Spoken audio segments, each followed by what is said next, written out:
Hello everyone, my name is Christopher Smuck, and today I'll be presenting my proposed behavioral cybersecurity study titled Phishing by Design: How UI Cues Influence User Susceptibility.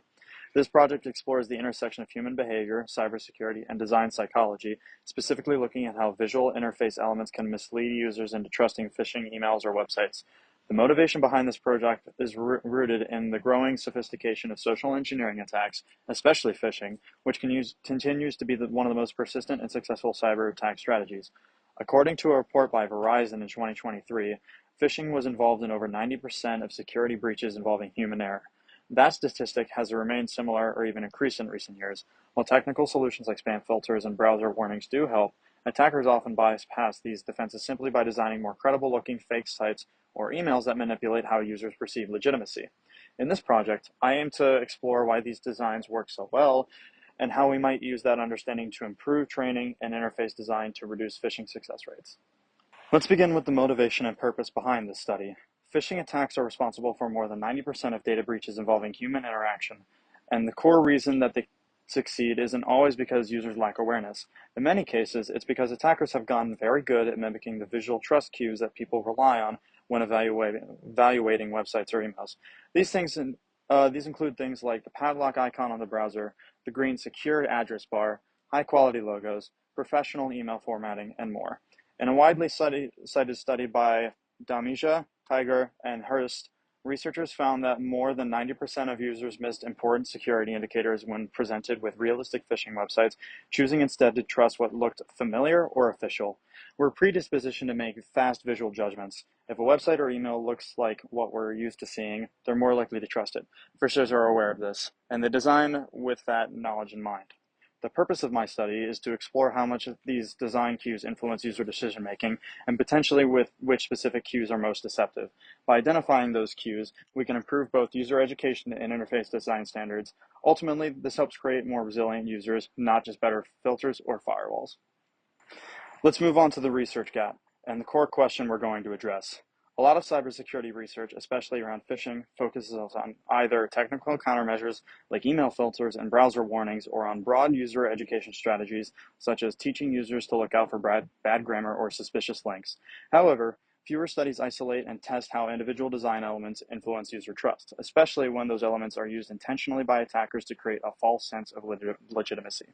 For instance, while many users understand that not every website with a padlock is safe, they still tend to trust the padlock icon automatically. Studies like Alsgarnorby and Wu show that even educated users can be fooled by professional-looking websites if those sites include common trust indicators like HTTPS, logos, or familiar layouts.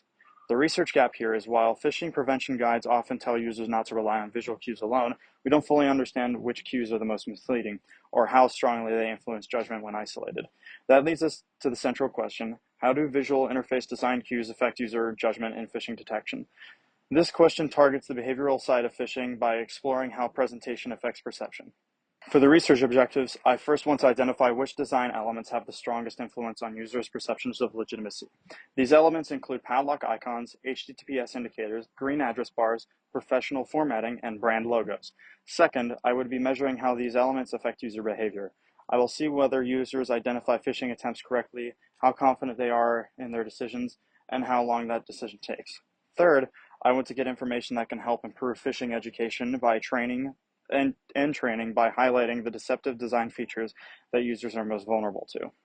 Finally, I want to inform UI/UX design principles so users can be supported in making secure choices.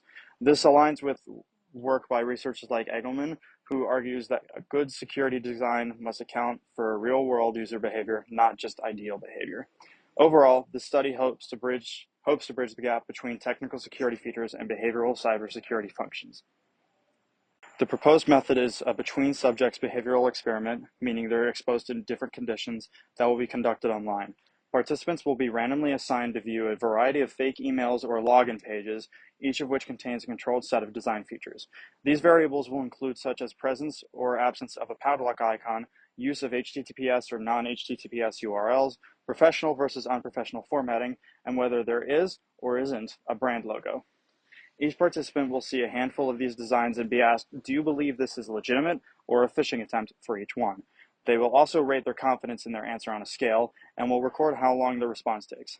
By collecting data across multiple design variations, we'll be able to roughly determine which visual elements increase user trust, which ones lead to misclassification, and how much design actually overrides security awareness.